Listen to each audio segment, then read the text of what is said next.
El total del Plan de Reequilibrio Económico y Financiero de la Junta de Extremadura, que mandó a Madrid sin que aquí conociéramos, sumaba un total de 549 millones de euros. Una gran parte de esos 549 millones de euros son los recortes que ya se están ejecutando, porque son los que están contenidos en los presupuestos generales de la Comunidad Autónoma para el año 2012, y el resto sumaba 279 millones de euros. De estos 279 millones de euros, lo único que pasará por la Asamblea y lo único que será susceptible de tramitación y de debate parlamentario son 4,3 millones de euros, que son los que corresponden a la carrera profesional, más la reducción del 5% del sueldo de los altos cargos y de los diputados del Parlamento extremeño. Y para que esto último,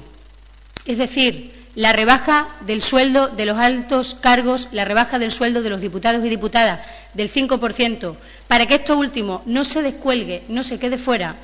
si el proyecto de ley finalmente es rechazado en la toma en consideración, lo presentaremos mediante una enmienda al otro proyecto de ley sobre el que, como les digo, fijaremos la posición la semana que viene. El Partido Socialista no ha modificado su posición de no a los recortes y por eso votaremos no a la toma en consideración de esa ley que contempla los recortes de las dos que aprobara ayer el Gobierno de Monagüe.